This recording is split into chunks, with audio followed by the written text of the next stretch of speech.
పాలకులు ఎట్లా ఉంటదంటే, అబ్బా! మేము అన్ని వేల కోట్లు దానికి పోసేసాం, ఇన్ని వేల కోట్లు దానికి పోసేసాం. అంతా సూపర్, సూపర్ అనుకుంటారు. వాళ్ళకాళ్ళు భుజాలు తట్టుకుంటారు. ఇట్లా ఇట్లా చరుచుకుంటారనమాట. కానీ ప్రాక్టికల్‌గా ఫెయిల్యూర్ ఎక్కడంటే, ఉద్యోగిని సరిగ్గా పని చేయించడంలో ఫెయిల్యూర్ అయింది. ప్రభుత్వ ఆసుపత్రికి డబ్బులు వేల కోట్లు పోస్తారు. డాక్టర్లకి జీతాలిస్తారు, స్టాఫ్‌కి జీతాలిస్తారు.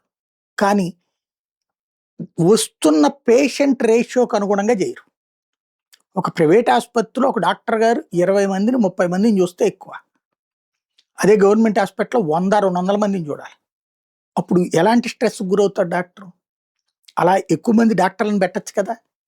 అలాగే బయట ప్రైవేట్ ఆసుపత్రిలో దగ్గర డయాగ్నోసిస్ సెంటర్ దగ్గర స్టాఫ్ ఎక్కువుంటారు అక్కడ ఉండే దాన్ని బట్టి.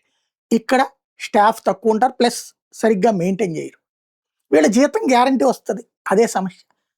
రోజు బెడ్‌లు మార్చడం ఇట్లాంటి ప్రైవేట్ ఆసుపత్రులు ఉంటాయి. ప్రభుత్వ ఆసుపత్రుల్లో నిర్లక్ష్యం ఉంటుంది. కేరళ ప్రభుత్వం మంచి పని చేసింది. బెడ్‌లు ఈ బెడ్ షీట్‌లు సోమవారం, మంగళవారం, బుధవారం, గురువారం అంటూ అట్లా బోర్డులు పెట్టింది. దాని మీద రాసి ఉంటాయి. ఏ రోజుది ఆ రోజు వెయ్యాలి. అంటే మరుసటి రోజు అది తీసేయాలి. సచ్చినట్టు తీసేయాలి. స్టాఫ్‌కి ఆ విధమైంది. అంటే స్టాఫ్ తప్పు చేస్తారని తెలిసినప్పుడు ఒక మంచి ఆలోచన. ఇట్లాంటి దిశ అడుగులు అవసరం.